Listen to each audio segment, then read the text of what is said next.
Hey guys, welcome to episode number 74 of the Game On Girlfriend podcast. Okay, I need you to hang on to your hats and glasses because this episode is so good. Every once in a while, I get so excited when I can bring you something I know you've been looking for. If you have ever wondered how the heck you get an event sponsored, you get a cause sponsored, that you get a speaking event sponsored, you get anything that you need sponsored, how in the world does somebody do that? Well, today's podcast guest walks us through exactly how to do this. I got to tell you, this woman is a genius. Today's podcast guest is Jessica Chinyelu, and she is known as the Sponsorship Lady. She's also the creator of Sponsored and Secured, which is her online program that she'll tell you all about during our interview together. She is like an in-demand speaker. She knows what she's doing. She's a consultant for companies, and she has worked with some of the biggest name brands that you know about, that you've heard of, that you've watched them sponsor other people, and you think, how in the world does that actually happen? Jessica's one of the people that actually teaches you exactly how to make that happen. And I have to say, in today's interview, she was so generous and so honest and so transparent with me. She actually gave out some of the biggest mistakes people make, and I swear that alone will probably help you get some form of sponsorship. Though I really do hope you click on the link in the show notes or underneath this video to get her training. She did offer a free training to all of us, and I think it's going to be really useful. I've seen it. It's wonderful.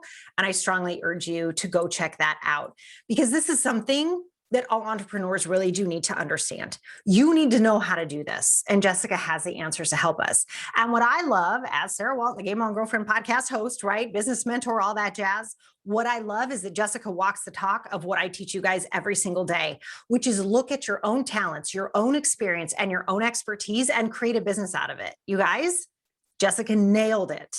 Not only did she take her experience and her expertise and her own mistakes, right? The things that she looked at, she's like, oh my gosh, she'll share that in the interview. I won't give it away. But like all these things she had done and all the different things she learned from, and she packaged it in such a way that it helps other people. Remember, I always ask you to look at what problem do you solve? And I think Jessica calling herself the Sponsorship Lady is exactly how you go in and look at what problem you solve. She helps people learn how to get sponsored and how to have events or causes get entirely taken care of by brands that are looking for you, so you can create a true win-win relationship. So without further ado, let's get to it.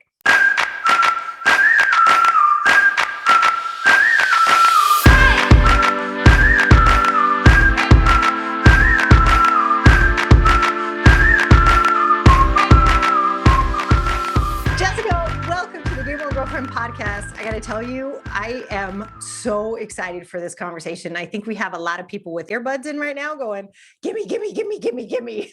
So yes. Welcome to the podcast. Thank you so much, Sarah, for having me. I'm so excited to chat with you and all of the listeners. We're going to have a good time today. Oh, I think we are. So we have to just start with the big question in the room. So what you do is like one of the coolest things ever. I love how specific it is. I love how needed it is. You know, like I'm always talking to everybody about like, find the hole in the market, man, just find it and people will come, right? What problem do you solve? And you have answered this so beautifully. So I have to ask you, how the heck did you come up with this? Because it's brilliant. Oh man, thank you so much. You know, I just am so happy that I decided to use my gifts and allow them to start making room for me. But I got into this because I actually hosted my own conferences through my nonprofit, the Woman of Purpose Network. I hosted that conference for about 4.5 years. I took a pause because I got married and I had a kid, and doing conferences, it's a lot of work. It can take a lot of energy out of you. But when I took that pause, people kept asking me, how in the world did you get your conference funded? And I would go out on these lunch dates, these pick my brain sessions. And my husband was like, okay, babe, you got to stop doing this for free. Like you need to start charging people for your time, because you're spending your own money going out on these lunches, or you're only like getting what, a $20 meal.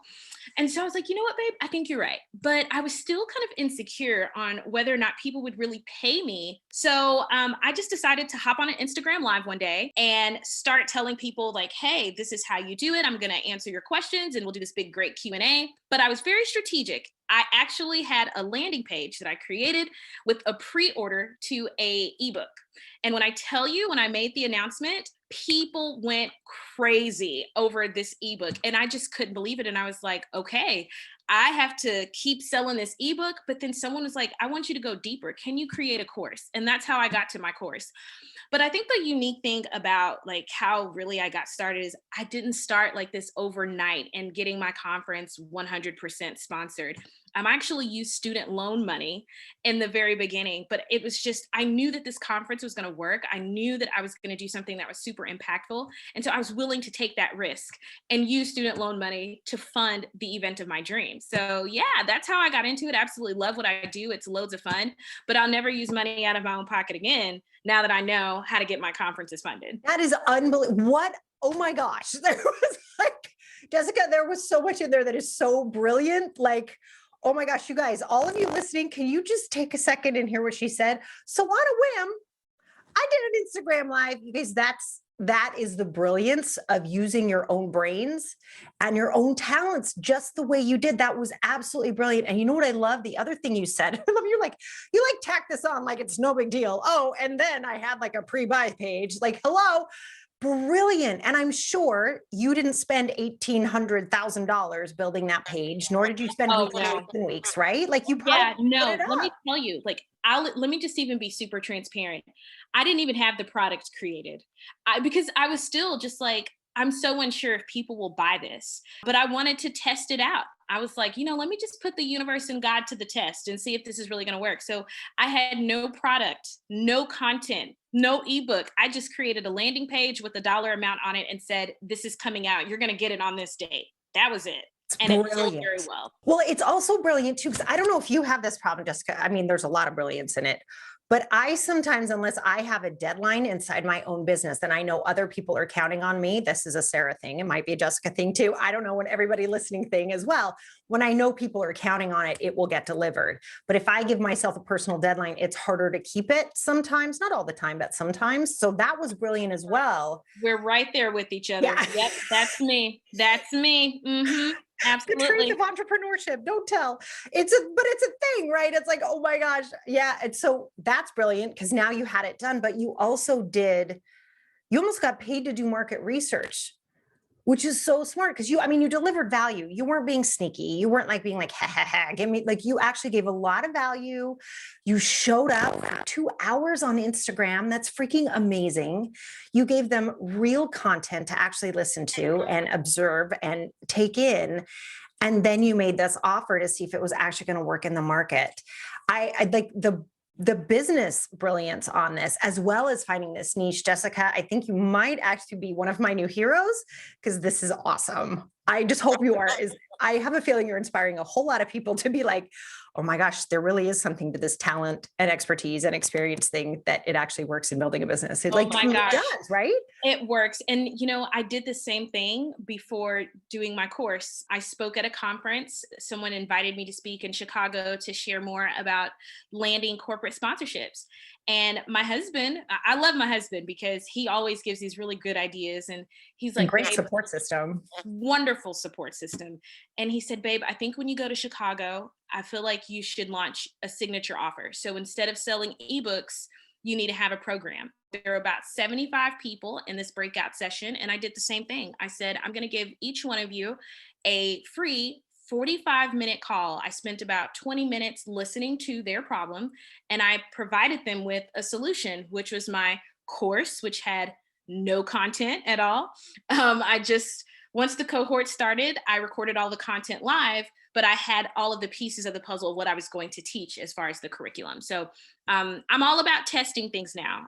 Test it, get people to buy into it first, and then put it out there. I think it's so wise. I feel like that can be one of the things that entrepreneurs do that absolutely tanks them is they have the idea, they'll spend thousands and thousands and thousands and thousands and thousands and thousands of dollars building it before asking if the world wants it. And it's so sad. It's like heartbreaking, right? Because all of that time and energy and resources could have been going to actually building something that with some small tweaks that people really wanted. And you also said something really interesting about courses. I know, and creating courses is all the rage right now. So many people are doing it. And you did something I teach people to do and that I do myself as well, which is you build it as you work through the first cohort.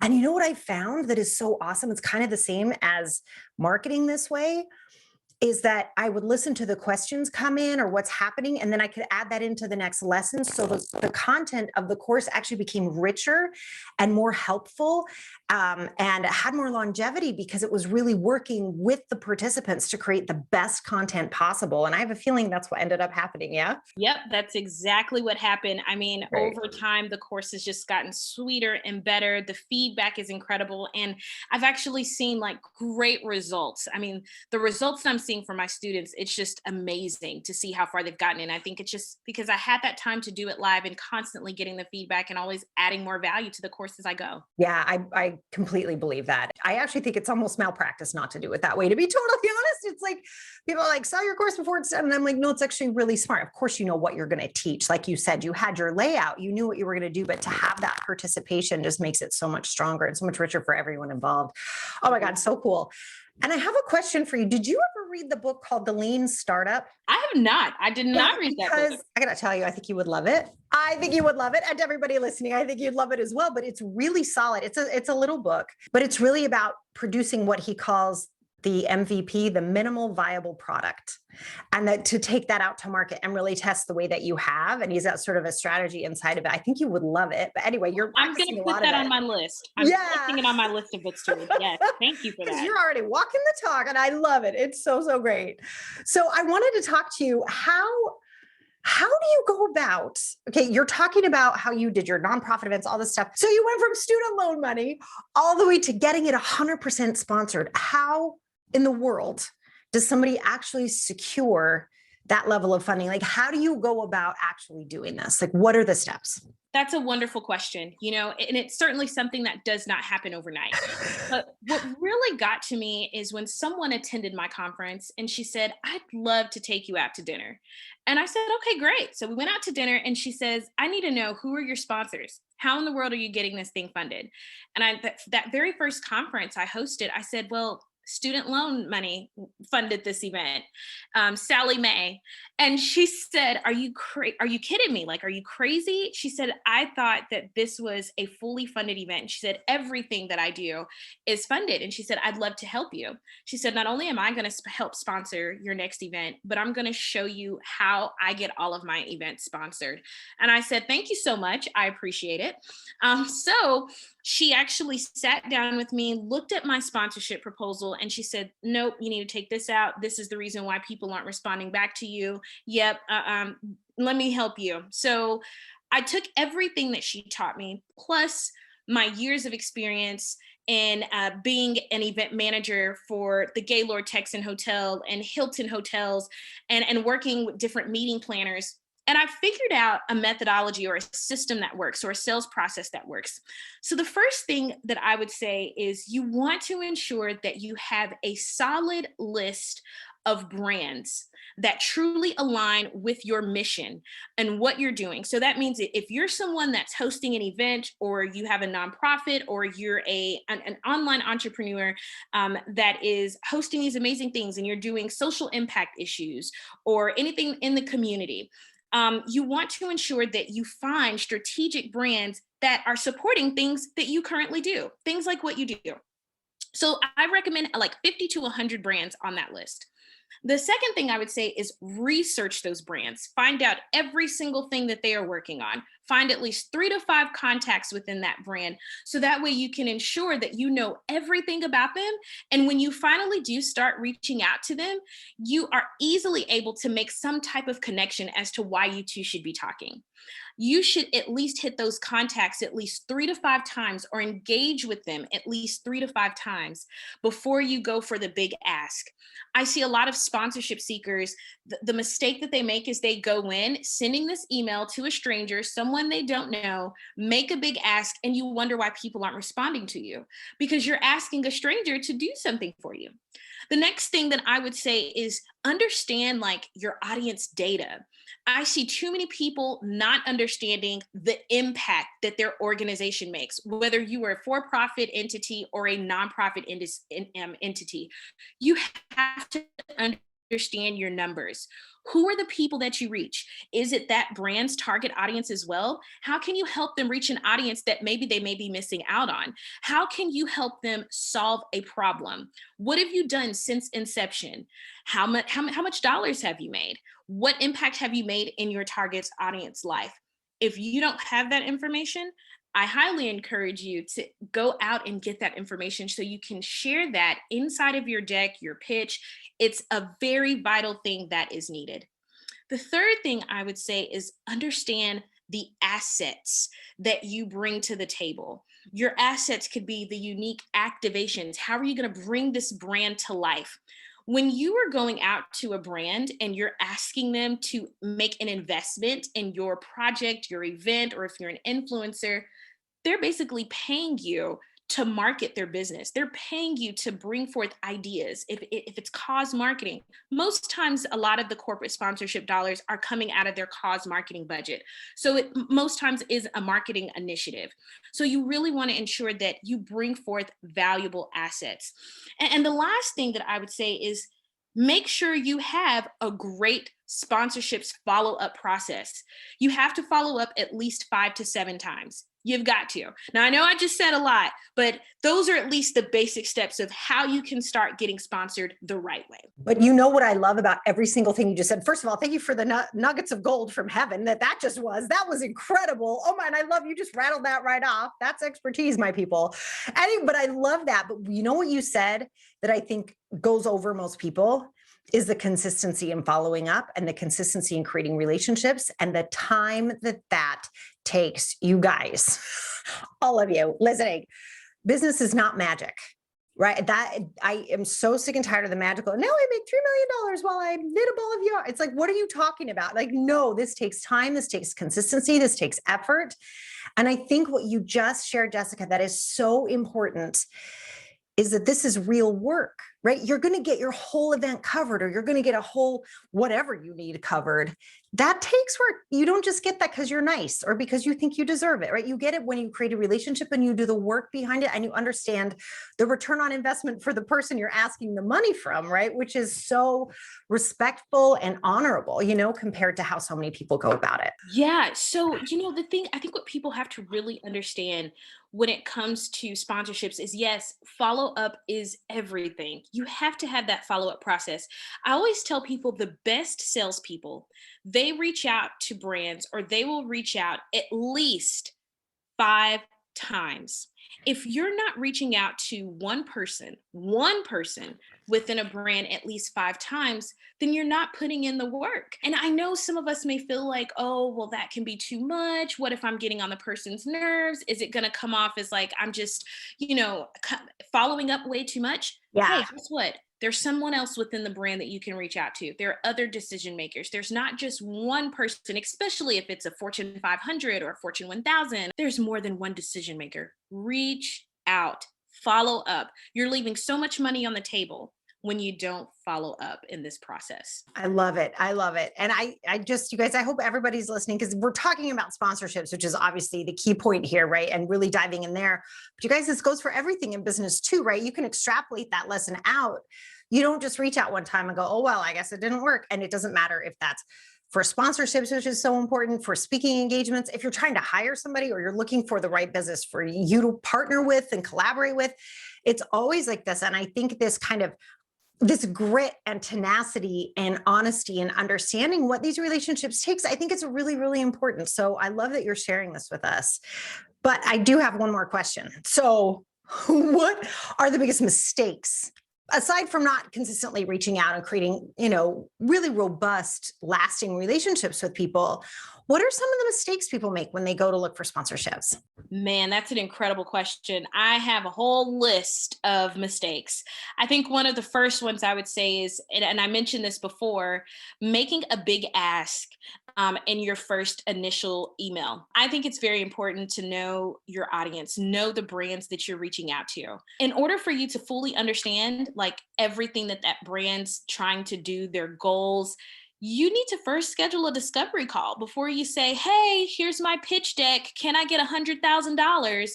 you should probably have a phone call with that brand first. So that way you guys can get to know one another and see if it's actually a good fit before you make an ask. What a concept. Oh my gosh, I love it. It's crazy because people do it all the time. Instead of saying, hey, could we just chat for about 15 minutes? Hey, look at me in my pitch deck that talks all about me, me, me, me, me. So that's the first mistake that I see. The second mistake that I see is people create pitch decks that don't really provide real solutions for the brand that they're pitching. What I mean by that is they create these generalized pitch decks with gold, silver, bronze. In their sponsorship packages, they're offering VIP tickets to an event. They're placing that we're going to put your logo on a booklet. We aren't having in-person events right now, so no one cares about that. We're going to put your name on the step and repeat. We're going to put your logo on the audio visual screens. That is so basic. We have So boring. basic Yeah. and boring. There you go. The two B's, basic and boring. And brands just don't want that. It's not attractive. Brands are real, especially these days, the sponsorship world has changed so much. They are really looking for a custom approach. So if you're not customizing each pitch that you send out, that's another big mistake that you're making. You should be taking a custom approach to each brand that you're reaching out to. The third mistake that I would say I see a lot of people making is very much underselling themselves. It's interesting because I actually had a brand come inside of the course and share with some of my students, I'm going to review your pitch decks and I'm going to give you some advice. And she told many of the students, you know what? You're not pricing this the right way. There are a lot of brands that will tell you no simply because you're coming in too low. So if you're going in with these $1,000, $5,000, $10,000 packages, they're probably looking at you like, we actually have more dollars to spend. I'll actually, one of my clients, JP Morgan Chase, he asked for $50,000 a year, minimum of 5 years. Is that it? Meaning we have more money to give you for initiatives like this. If he would have asked for $150,000 a year or $200,000 a year, 5-year minimum contract, JP Morgan Chase would have gone for that. So I want you to really, the mistake that I see so many people make is you're giving so much, but you're asking for pennies. Like they pay agencies, marketing agencies, millions of dollars to highlight their brands in such an incredible way. They pay consultants millions of dollars. So you who's coming to the table with a wonderful idea to highlight this brand, to place them in a good light, why on God's green earth would you send them something that's worth $1,000? Oh No, my gosh. it's not worth their time and it isn't worth yours. So those are 3 mistakes that I see a lot of sponsorship seekers make for sure. Oh my gosh, I want to jump up and down right now. I'm so excited that you just shared that. That is just like, yes, yes, yes, yes, yes. Oh my gosh, this is wonderful. Well, okay, my brain just exploded a little bit because I can see this happening. And I'm even thinking back to my past events. It's always been a one-off. I haven't actually secured years and years and years, and I do an event every year. So it's really interesting that there's so many different ways this can get packaged together. And it's so great that you are opening people's minds to how this can work. And it's also really beneficial to the brands as well, right? Because they're getting that personal touch from all of us who have these audiences who love us and really appreciate what we're sharing and want to get involved with what we're doing. And this way they actually can, as opposed to just watching a commercial or seeing a billboard or listening to a radio ad. Like this is much more personalized. So it's such a win-win. Let me even share with you another story because I do have another mistake. And you brought this when you mentioned one-off events. I tell people in your packages, you should be selling multiple events or multiple things that you're doing throughout the year to get this brand involved. Fulfillment reports are key. And this is a big mistake that I see sponsorship seekers make. I'll tell you a story. So I had a company, a nonprofit organization reach out to me and they said, hey, Jess, we would love your help. We're trying to get sponsors. We have a tour that's starting in 4 weeks. And in my mind, I'm thinking, you have a tour that's starting in 4 weeks. Why didn't you start on this like 6 months ago to secure sponsors? Timing is everything. If you know you have an event that's coming up 9 months from now, a year from now, you should be starting right now on trying to land your sponsors, because relationship building is key and it takes time to build relationships. But if you had a sponsor, this particular group, Facebook was actually their sponsor the previous year. And so my question to them was, did you guys send Facebook a fulfillment report about how the partnership actually went? Did you get their feedback? Did you send them a thank you card? Did you say thank you at all? Did they get any type of reports at all? And they said no. That hurts. And I said, so you mean to tell me Facebook gave you $10,000 and you have a tour that's coming up in 4 weeks, and now you're probably not even going to be able to reach out to them and win another contract with them because you don't even have anything to back up how well or successful the partnership was last year? Big mistake. Always send a fulfillment report.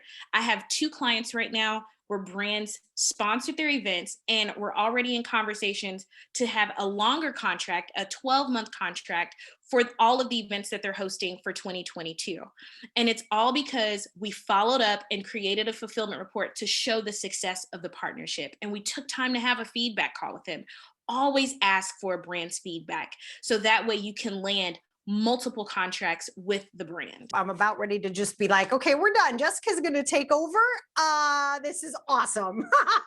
Thank you. I've loved it. Wow. I love this stuff. Well, you're good at it, right? I mean, and it really, you know what, Jessica, you're hitting at, and I'm so grateful to your husband, by the way, too, for also being so supportive. Like, I find that there are sometimes ideas can come from a best friend or a colleague, spouse, kids, whatever. We take them where they come. It's so great. We have that support, right?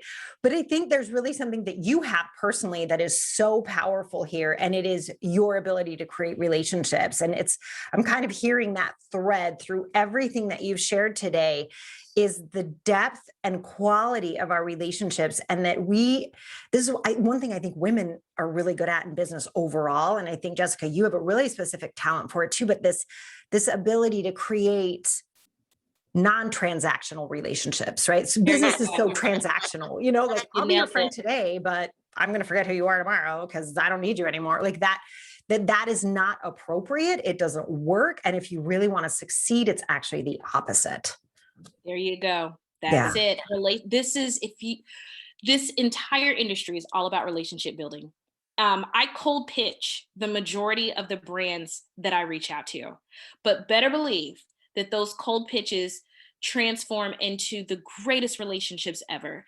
But it's all about how do you nurture them along the journey. Brilliant. It's so true. I mean, it's true for any industry, but I think especially here, I can see how the longevity of the business and the longevity of the brand depend on relationships actually being solid and being honest and being transparent. And I think the fulfillment report is kind of the icing on the cake with that. Like, hey, you contributed this much. Here's what we were able to produce for you with it. And I think it's just gorgeous. And it's an understanding that you were hired, right? It's not the money and the gift that fell from heaven, right? Like you were hired to do a job. And how did you do on the job? It's just so important. Jessica, I think it's fantastic. Thank you. Thank you so much, Sarah. So I understand you have a little something for our girlfriends. Can you share with us what that is? Yes, I'm so excited to have all of you guys join a wonderful training. So all you have to do is go to thesponsorshiplady.com/training. And there you will get everything that you need to know about corporate sponsorships. You're going to spend time with me. We're going to dive deep. We're going to go into the 5-phase sponsorship sales process, and it gets really good, but everything that you need to know to land corporate sponsors. And you'll be able to do it within 90 days or less. So I want to see all of you in there. Again, that's thesponsorshiplady.com/training. Awesome. Anyways, that is going to be in the show notes with this episode. So you can just tap right on that, get on in there. I'm going to be in there. Totes doing that for sure. Absolutely. Yes. I'm super excited. Jessica, thank you again so much for being with us today. I really appreciate it. Thank you for having me. I appreciate it, Sarah. You are awesome.